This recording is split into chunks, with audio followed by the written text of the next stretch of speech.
Hey guys, welcome another back to your on platform Shikshalaya. आज हम लोग कारवा को आगे बढ़ाते हुए बात करेंगे दूसरे reproductive system of the human, that is female reproductive system.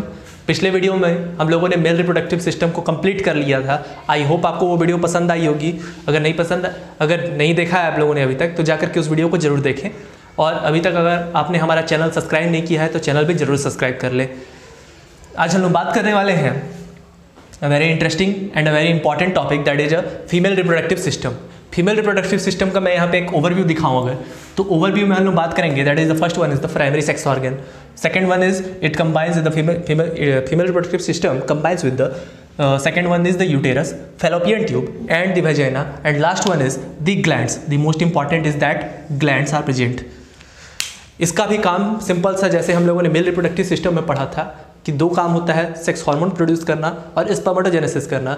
इसका भी मेन काम दो ही होता है। पहला oogenesis, formation of ovum, and second one is formation of hormones. ठीक है, ये हम लोग एक इंट्रोडक्शन ओवरव्यू पार्ट देखेंगे। फिर उसके बाद हम लोग नेक्स्ट वीडियो में इसके पूरे सेक्शन को ओपन करके एक्सप्लोर करके देखेंगे क्या चीज़ें डिटेल में होती हैं। ठीक है, सबसे पहले मैं बात करूँ ओवेरीज के बारे में, तो सबसे पहला बात, ये पेल्विक रीजन में होता है, वेल नोन है, सबको ही जानता है कि एब्डोमिनल के अंदर प्रेजेंट होता है। दूसरी बात, जैसा कि हम लोगों ने मेल रिप्रोडक्टिव सिस्टम में पढ़ा था कि स्पर्म का फॉर्मेशन होने के लिए 2 डिग्री टेम्परेचर लोअर होना चाहिए, लेकिन ओवम का फॉर्मेशन होने के लिए ऐसी कोई भी चीज़ जरूरत नहीं है, इसलिए ये पेल्विक रीजन में होता है। 8 सेंटीमीटर लॉन्ग होता है, 5 सेंटीमीटर वाइड होता है। ये कुछ इसकी बेसिक जानकारी है, इसलिए मैंने यहाँ पे लिख दिया है।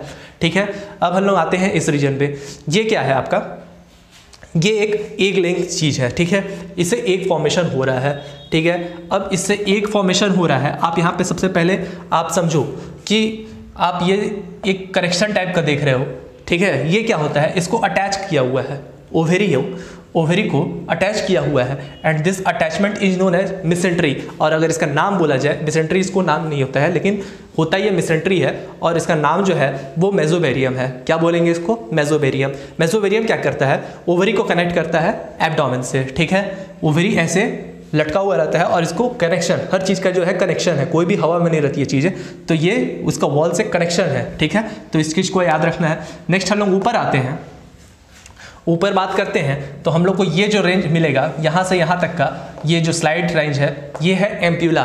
एम्प्यूला हम लोग वहाँ में मेल रिप्रोडक्टिव सिस्टम में पढ़ा था, एक बल्गिंग लाइट का था। यहाँ पे जो बल्गिंग किया है ये एम्प्यूला रीजन है। ठीक है, एम्प्यूला रीजन में क्या होता है कि फर्टिलाइजेशन प्रोसेस होता है। फर्टिलाइजेशन प्रोसेस एम्प्यूला में ही होता है। सबसे पहली बात हम लोग ये जानते हैं कि एग का फॉर्मेशन जैसे ही ओवरी करेगा तो ये एग नीचे ड्रॉप आउट ना हो जाए, इस वजह से एक सेक्शन क्रिएट किया जाता है। ये जो आप फोल्ड लाइक स्ट्रक्चर देख रहे हो, ये फोल्ड लाइक स्ट्रक्चर क्या है, सेक्शन क्रिएट करता है जो कि एग को अपवर्ड तरफ खींचता है और इस सेक्शन से पास करके भेजता है एब्डोमेन और यूटेरस के पास। तो फैम्ब्री आपको याद रखना है कि it moves and collect the egg. Okay, fimbriae का काम होता है, एक फोल्ड लाइक स्ट्रक्चर होता है, that is a finger fold like structure, और ये ऐसे करके डीप होता है और इससे ऐसे कनेक्शन में होता है, और यहाँ से जो है ये सक करता है, एक जो फॉर्मेशन हो रहा है इसको सक करके ये इस ट्यूब के थ्रू पहुँचाएगा। ठीक है, आई होप फैम्ब्री आपको समझ में आया होगा। फिर उसके बाद ये चीज़ एम्प्यूला में जानती है। एम्प्यूला में क्या होता है, फर्टिलाइजेशन प्रोसेस होता है। फिर उसके बाद आप जो ये रीजन देख रहे हो, इस रीजन को बोलेंगे इस्थमस।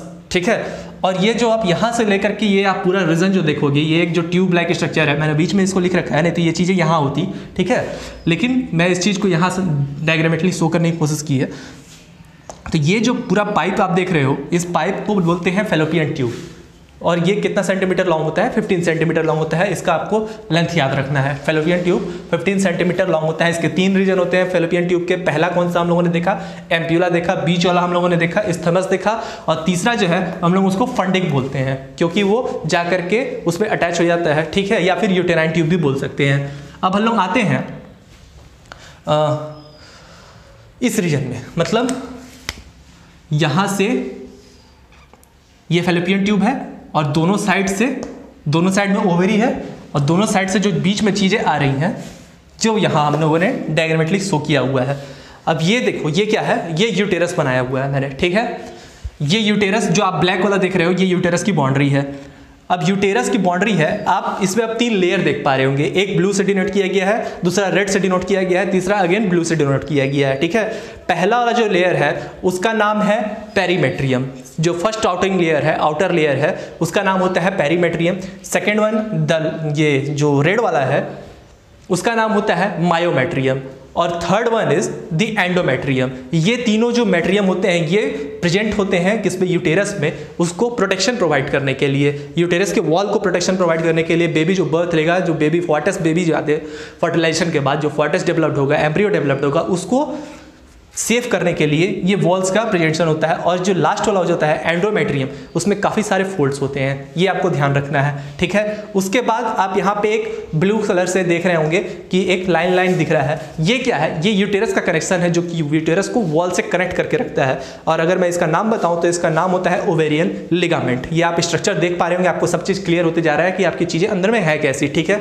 तो ये यूटेरस जो है वो कनेक्ट हो रहा है वॉल से, किससे, ये ऐसा एक थिक लाइक स्ट्रक्चर से है जिसका नाम है ओवेरियन लिगामेंट।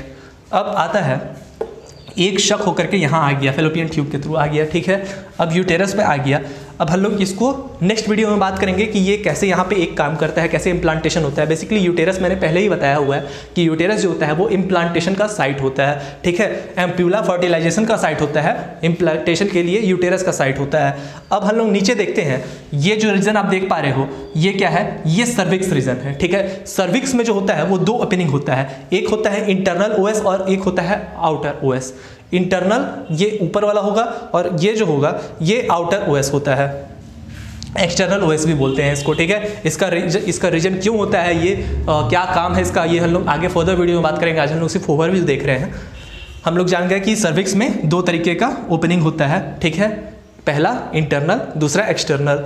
अब इसके बाद जो ये ट्यूब आगे बढ़ करके आ रही है, आप ब्लू पोर्शन में जो देख पा रहे हो दैट इज वेजाइना, ठीक है। वेजाइना क्या है, कॉपुलेटरी ऑर्गन है। कॉपुलेटरी ऑर्गन का मतलब होता है कि फीमेल सेक्स ऑर्गन जब सेक्स प्रोसेस होता है तो जो स्पर्म का फॉर्मेशन होता है, स्पर्म जिस चीज़ में डोनेट होता है वो क्या होता है, वेजाइना होता है। So this is copulatory organ. Copulatory organ आप यहाँ पे देख पा रहे हो, दिस पार्ट इज वेजाइना, ठीक है। अब यहाँ पे हम लोग बात करेंगे, आप यहाँ पे ये जो पार्ट देख रहे हो ये रेड वाला जिससे डिटैच है, दैट इज वेजाइनल ओपनिंग। जैसे हम लोगों ने वहां पे पढ़ा था यूरिनोजेनाइटल ओपनिंग, यहाँ पे क्या होता है, वेजाइनल ओपनिंग होता है। और वेजाइनल ओपनिंग में मैंने यहाँ पे एक रेड मार्कर से इसको बंद करके रखा हुआ है, दैट इज हाइमेन। अब हाइमेन क्या होता है, हाइमेन आपको सिर्फ और सिर्फ वर्जिन फीमेल्स में देखने के लिए मिलेंगे। वर्जिन फीमेल्स का मतलब ये होता है, वर्जिन मतलब ये होता है कि ये जो हाइमेन है ये वेजाइनल ओपनिंग पे प्रेजेंट होती है। ये कुछ नहीं होता, बस एक लेयर होता है, टिश्यू की लेयर होती है, एक पतली सी झिल्ली जो जिसको बोल सकते हैं, वो एक पतली सी लेयर होती है। काफ़ी इसको लेकर के, हाइमेन को लेकर के काफ़ी मिसकंसेप्शन है हमारे इंडिया के समाज में कि हाइमेन जो होता है वो सिर्फ सेक्स के दौरान या सेक्स प्रोसेस के दौरान टूटता है, तो ये बिल्कुल गलत बात है। हाइमेन जो होता है इन दी फीमेल बॉडी, वो किसी भी प्रोसेस से, किसी भी मैकेनिकल प्रोसेस से, किसी भी खेल कूद से, किसी भी रीजन से ब्रेक हो सकता है, क्योंकि ये बहुत ही पतली कनेक्टिव टिश्यू की लेयर होती है। So this is a hymen and this is only present in the virgin female body. So this is all about the overview of the female reproductive system. अब हम लोग आगे चलते हैं और इस सेक्शन को एक्सप्लोर करके देखेंगे नेक्स्ट वीडियो में। आज के लिए इतना ही। I hope you like the video. If you like please share, subscribe and thank you so much.